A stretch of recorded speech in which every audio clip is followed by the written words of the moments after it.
All right, what's going on, guys? We're back here with episode number 4. Today it's what is it? April 21st right now. The time of this recording, we've got a new addition this week. Jerry, he's actually Brandon's little brother, and we've known him since he was young, and he's a big sports fan and everything. And so we've got a good show for you this week. We're going to be talking about recruiting, OU with Coach Mo and recruiting, training in for them. We've got some recruits for OSU football that actually committed tonight. OU softball actually yesterday had their first loss. And then we've got the OU football spring game coming up. And then we've got a little bit of some NFL news with Jalen Hurts and with the Eagles and whatnot. So I think the most pressing thing that we need to talk about is OU's basketball recruiting with Coach Moser. We've got the Grove brothers, Tanner and Jacob Grove, and Jordan Goldwire coming in from Duke, and the Groves are from Eastern Washington. Um, we'll start off, Jose. What do you think that the Grove brothers are going to bring to the program for this upcoming season? Well, I think the power forward, I can't remember his name at the Tanner? moment. Yeah, Tanner. I think he's gonna bring the scoring that we're gonna need on next year's team. So far, it seems like we just got a lot of defensive-minded people, and it's obviously what Moser loves. He said it in his press conference. It was evident with Loyola. He wants to make sure his team's the best prepared when it comes to defense in every single game. So seems like that's what he's recruiting for, but Tanner's going to be that scoring threat right now. I think something that we still have to look out for is going to be Bryce Thompson. He hasn't made a decision. And I mean, it seems logical that he's going to be in Oklahoma. Just doesn't, we don't know which school in Oklahoma yet. Hopefully it's a Sooner. And then I think the team could be very good next year. Probably Mm-hmm. just going to squeeze in since it'll be their first year together, probably just going to squeeze into the tournament. But they'll have a lot of opportunity once they get there. Yeah, definitely. Jerry, what are you thinking about this upcoming season with the program and everything else? It's gonna be interesting with all the new. It's just everything's new. You don't really know who's gonna be the star players besides Elijah and Gibson and Moja. But I mean, Tanner seems like he's a do-it-all player. He just can stretch the floor, gets boards, he averages a block. Yeah, It's and just everything's new and interesting. It's gonna be fun to watch. yeah, and then you've got I know Tanner dropped 35 points against Kansas, and Jacob, I believe, had Yeah, 23. 23. Yeah, so I mean, between the two, I know it wasn't the best Kansas team, but that's Big 12 play. Yeah, Um, so and not saying that they're going to do it every game, but they very well could. And then you've got, you talked a little bit about Goldwire. I mean, coming in from Duke. I mean, ACC first team defense, first all team defense, and just a solid player. He doesn't score a ton of points, but you're not going to be getting by him very much. yeah, And yeah. 2.3 steals. yeah, and this is something I've been keeping up with. Also, I don't think Devion Harmon is going to get drafted in the in this upcoming draft, but I don't think he's coming back, especially with Goldwire transferring in now. And from what I've read, Texas is actually a potential landing spot and have been recruiting him really hard. Is he from there? And yeah, he's from the state of Texas. Yeah. So I've seen I think some he's, OSU rumors too. yeah, and I think he's from the Dallas Fort Worth area. I believe it's Texas, and then I think Arkansas is in on him, Coach Muss, and then Oregon. Oregon's recruiting him as well. I don't know. Maybe he will come back to OU. I'd love him to, but I kind of think he's going to go to Texas or he's going to end up in Arkansas. But Oh, Arkansas, I don't know if they've got any room for him at this point. But I think they do. They just lost Moses Moody. He just declared for the draft. oh, did he? He's their guard. Yeah. Okay. hopefully he just doesn't transfer within the Big 12. That'd be a real dick move. Yeah. I mean, especially Texas. I mean, How do you go from one side of the rivalry to the other? And it's not like you weren't getting enough playing time in Norman. Mm-hmm.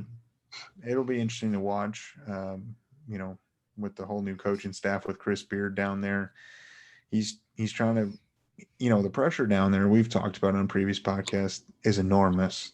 When you get hired at Texas and Oklahoma for that matter, but even more so in Texas, you've got to win now. And I think Devion Harmon would provide that big jolt that they're needing to start winning as soon as possible. Yeah. But I think the more we talk about it, and I'm sitting here thinking, it seems like he will be going to Texas. It just makes too much sense. Them having a new head coach.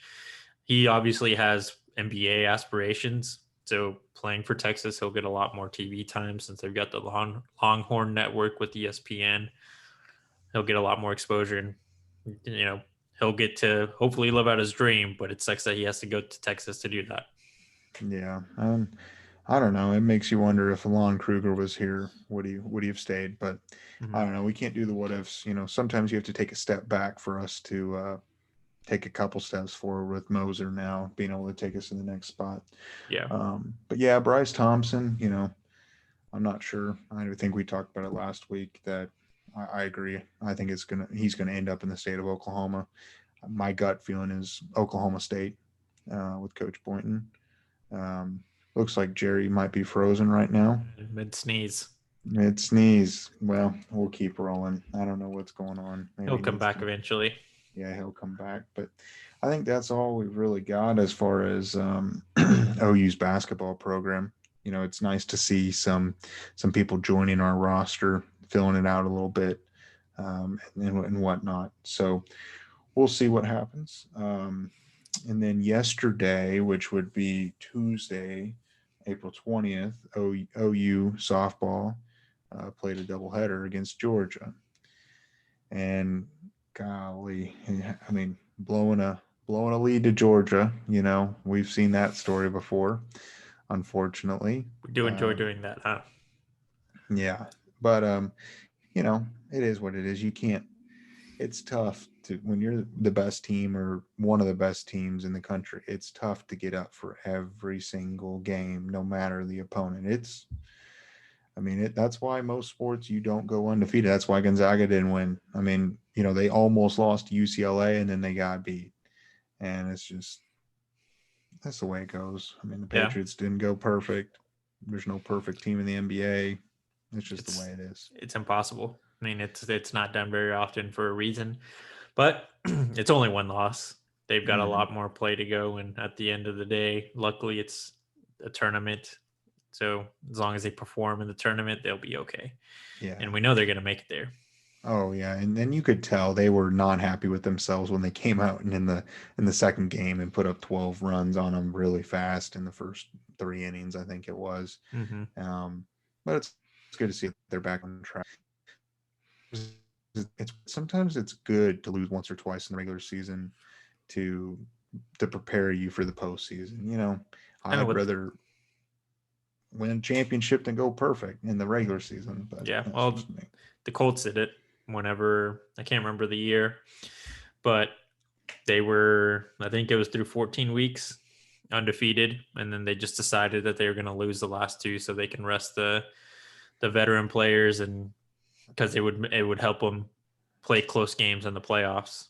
Yeah, was that the year that they played the Chicago Bears? I know that it was the year they played the Saints. Oh, the Saints. Okay, yeah, that's right. And then they ended up costing them Drew Brees. But so that was one of the better Super Bowls too. Definitely. So, well, then I don't know. Jerry's supposed to still be coming back, but he'll come back eventually. But let's touch on the OU Spring Game. I'm sure he'll come back at some point here in a second. But there's obviously going to be a lot of new players on the field. We lost really most of our starting secondary, if not all of it. And then we got a lot of transfers. Obviously, Tennessee had a shit show going on over there. It seemed like every single player that had a scholarship at Tennessee decided to leave. So we'll get to see some of those guys that came in to OU. Are there any players that you are specifically wanting to watch? Well, I mean, talking about other news recently, obviously, a lot of people have probably heard at this point about Trajan Bridges and Seth McGowan. Trajan is a receiver and missed most of last year with his marijuana suspension, and then Seth McGowan really got it rolling last year and played extremely well in the Cotton Bowl against Florida. I believe it was the Cotton Bowl, and really started turning the corner. I felt like, and it doesn't sound good for either one of them, and especially for McGowan.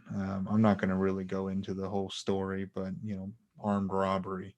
So what I would say is I'm really interested to see what Eric Gray is going to do this weekend. I know it's a spring game, but you know, with McGowan probably at least going to be suspended for a long time, if not removed from the team.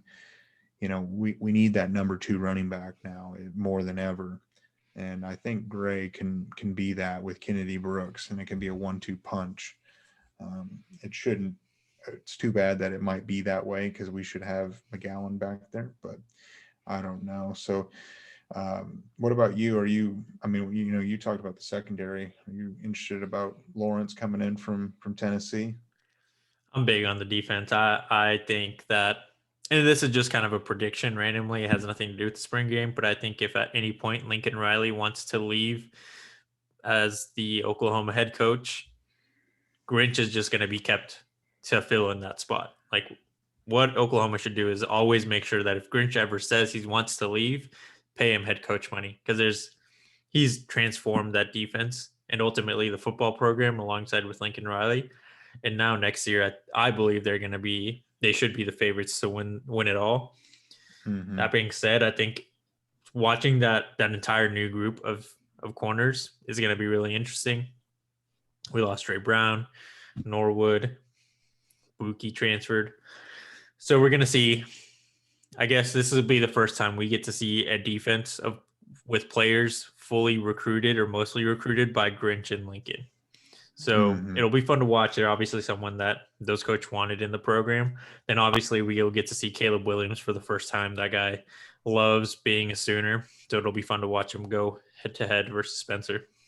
Yeah, no, definitely. So Jerry, welcome back. I know you're having a little bit of technical difficulties, but as you could probably tell, we were talking about the spring game. Is there anything in particular that you're going to be keeping an eye on? I know you and I will be there live this weekend. Anything you're looking at? I mean, I don't know if y'all talked about it because I lagged out, but Mario Williams, I don't know, I'm excited by him. All the interviews and the podcast, everyone's just raving about him. I think he's going to get the most opportunity out of all the freshman receivers coming in, especially with the whole Trajan situation. I just see him being that 4th starting receiver this year. I'm just interested. Yeah, with receiver, I also think someone to keep an eye on and really should have a lot of pressure on this year is Hazelwood. He came out of high school out of Georgia as the number 1 wide receiver in the 2019 class, I believe. And, his freshman year, he was so buried on the depth chart. And then last year, he tore his ACL and then he came back towards the end and played a couple games. This is like the first year where, he's up on the depth chart. He's should be fully healthy or nearly fully healthy. And really we need him at this point. Him, Weiss, and Bridges were supposed to be, a 3-headed monster. We've got one that has some off the field issues that can't stay on the field, because of poor choices.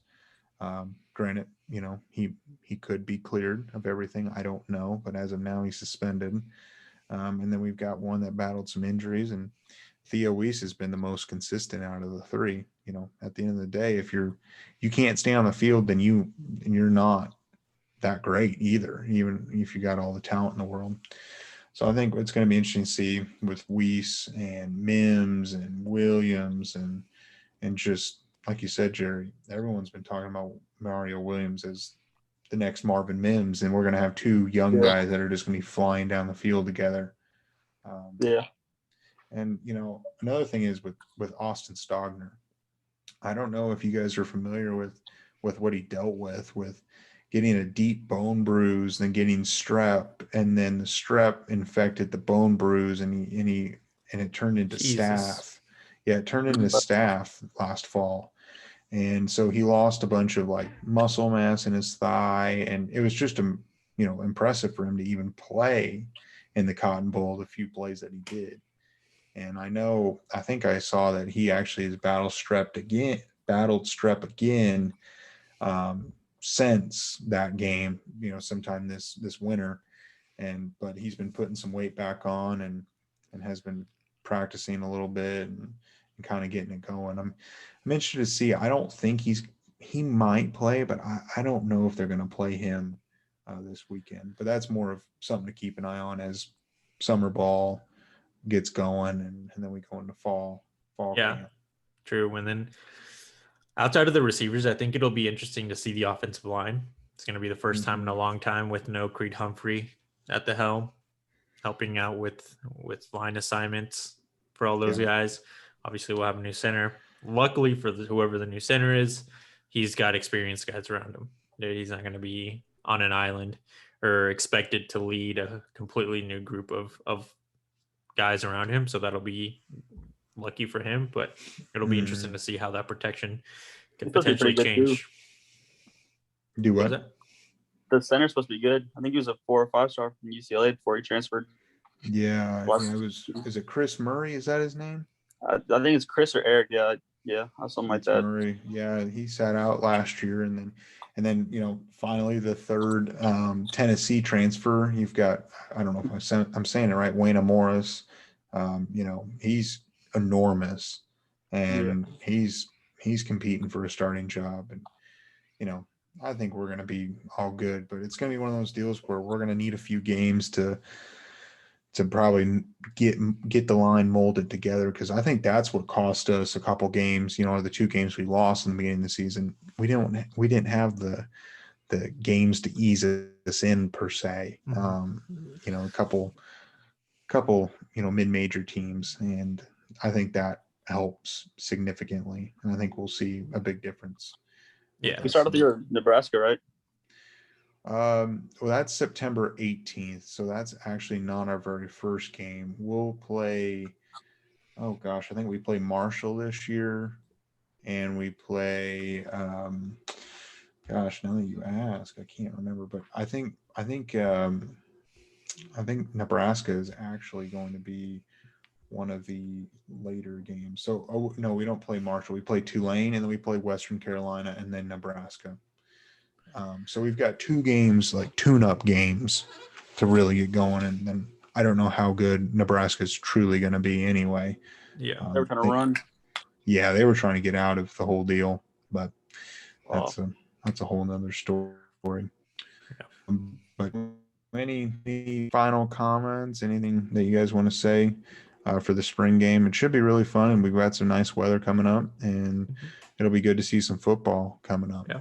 I think it'll just be fun to see what Lincoln and Spencer can do now that they each have a year working together. It'll be the first time since Baker that Lincoln has a returning starting quarterback. So, I think there's a lot to look forward to if you're a Sooners fan. Yeah, definitely. And then I believe OSU spring game is this weekend, is it not? Or is OSU playing a spring game this year? I can't remember if they are or not. I wouldn't be able to tell you. Yeah, I'm not 100%. I don't know if they're actually playing one or not. I don't know. That's how closely we follow. It won't matter. Oklahoma State football. They're just going to lose again. Yeah, they suck. But speaking of Oklahoma State, someone in our own backyard with us being in Tulsa, Braylon Presley from Bixby actually committed tonight to Oklahoma State as an athlete. OU, from what I've heard, and that we were close to offering, but just never ended up pulling the trigger. And not saying that we couldn't come in later, but I think with Raleek Brown already on board, Gavin Sawchuk that we're recruiting, Gentry. and then there's another running back out of Las Vegas that we're targeting. I just don't think there's any room. So I think OSU's getting a pretty good player. He's You're an running back. athlete. Yeah, I saw Presley. he was listed at 5'8". I was like, Yeah, he's short smaller. one. He's Yeah. smaller, but he's quick, and it should be pretty good. They'll finally have something to look forward to down there. Yeah, That's their 5 stars. Yep. Yeah. So we'll see. I'm sure we'll see him on a Saturday, sometime soon. Whether it's a couple years from now, I don't know. But so I think finally, our last topic of discussion. I mean, we can talk a little bit about the NFL. What we think. Today, the Eagles came out and said that the quarterback position is going to be a competition. They did not commit to Hurts. They did not, give any confidence in Hurts from what they told the media. I kind of at first thought they had some confidence in Hurts when they traded back with the Dolphins. I don't know. Yeah, I think today for some reason the Philadelphia head coach was just all over sport headlines. First it was this with quarterback competition, then it was the ridiculous stuff they're making. They're putting in their interview with all the prospects for this year. I guess they're making them play rock paper scissors to see how competitive they can be and how into a game they can get. So for some reason they just decided to put out those two stories on the same day. But in regards to the quarterback competition, it's going to be really strange to see what they could why they wanted to say this, especially like a week before the draft. You traded down to 12. No one thinks that there's going to be a quarterback going that far. And if it does, it might be Mac Jones or Trey Lance. Mm-hmm. Who knows? Mac Jones might be a 49er by next Thursday. But it just doesn't make any sense. Like, why say that? And why not just try to, if you're the Eagles, not only are you in a situation where your team is both getting older and isn't producing at the level that they did when they won a Super Bowl, why not just trade down and try to get more picks so that you can build quicker? Nah. Yeah. I mean, I think they have to pick at 12. Do what? I think they have to pick at 12.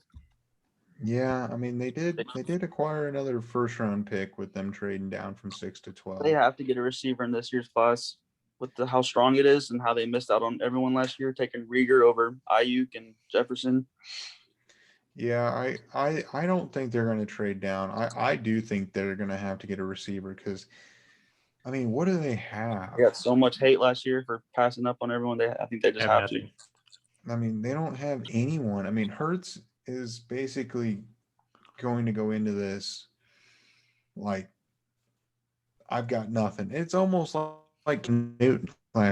He can't throw to. I'm not saying Cam is, the best by any means, but I don't think he's as bad as what it looked like last year. I mean, he was throwing to guys that were undrafted and were signed for, $1 million a year. No one wanted him. I mean, it's just, I don't know. He just sounds like he might be set up for failure. And I do think that they have to take a wide receiver, whether that's Waddle or Devontae Smith. I don't think Jamar Chase will fall to him that far. Waddle or Smith. I feel like Smith might fall just because if I'm them, I want Waddle. I don't buy the Smith hype. Me neither. Mm-hmm. But I saw today that Carolina is actually taking calls to move down. So if they're that desperate for a wide receiver, which I don't think you guys are wrong, they definitely need one because he's kind of just out there on an island at this point, him being Jalen. They could be moving up to 8 to get a guy like Waddle because down to 12, you're kind of just hoping because it seems like this receiver class is the top is supposed to be elite and ready to go as soon as they get there. Then you've got, your day 2 guys that could potentially do it, but no one sees them as immediate impact players. And I don't think the Eagles can take that kind of risk and wait for a receiver in later rounds. Yeah. No, it's going to be interesting to see, and I mean, it's hard to believe that the draft is next week, Yeah. which is pretty exciting. Um, I don't know. It's gonna be something to see. I think Fields. I don't think Fields is gonna slip as far as people are thinking he's going to. I think he's gonna be a Niner. I don't. I don't buy this whole deal of Did I Mac hear the story about him Jones. today? Well, Fields. Oh, about Yeah. he has epilepsy, Yeah, he's been dealing with epilepsy. Oh no, I didn't know that one. but the Yeah. doctor said that he could grow out of it. Yeah, it grows out with age and doesn't have any like seizures if as long as he's on his meds. Really, I did not know that. Huh. So why? I don't understand why is all this stuff coming out about him? Like, It's always what happens. I mean, Smoke. I know, but it's just like of all kids, I mean, I don't know. I feel like there's nothing coming out. No one's talking about Mac Jones's DUI. I Yeah. mean, he got, McCorkle. he's not perfect. I mean, he's probably the Yeah. only one with an off the field incident. And half the reports that I'm Justin are like, this guy doesn't care about football or he's not competitive enough. Trevor Lawrence last week just said that he doesn't need football. He's fine without having to touch the football again for the rest of his life. I feel like Justin Fields, if he said something like that, the media would be all over it. He'd be falling down to like the late first round area. I think Which it's getting the most attention just because 3 is the pick that's most in the air. So they're just getting stories out of what they can get out of with Fields and all the situations. definitely. Yeah, I'm really watching what Atlanta's going to do at 4. I think they're going to trade out of that pick. It's just a matter of who's going to. With the Patriots, bro. You don't think they're going to trade out of that pick? I think they take Pitts. He's too good to pass up. I know, but I don't know. Atlanta needs a lot on their defense, and I don't know. But we'll see. I don't know. It's going to be interesting to see. There's no like crazy defensive players in this year's class, though. There's like no Nick Bosa's or Chase Young's or. No, I mean you've got Micah Parsons from Penn State, which I like Parsons, but you're right. He's not a Nick Bosa or Joey Bosa or any Chase Young. So I don't know. We're gonna see, and I know we're gonna be releasing a mock draft here in the next couple days, and so definitely need to stick around for that one. Keep up, and we'll tweet it out and everything else. We'll make it interesting, and we'll see who can get as close as possible. But other than that, I think we're kind of in a lull as far as sports go right now. Um, we're just kind of floating along. We've got the draft coming up, spring game. We'll definitely be recapping that next week, and then we've got the mock draft coming out next week as well before Thursday, before day one of the Thursday draft. Other than that, Jerry, Jose, you guys have any closing comments? Anything that you're thinking of? Mac Jones goes 3, I'll cry. Yeah. So we'll see. I don't think he's going 3. I think I was it's telling just. Hose last night that if Mac Jones goes 3, I'll jump in the pool in April in the cold weather.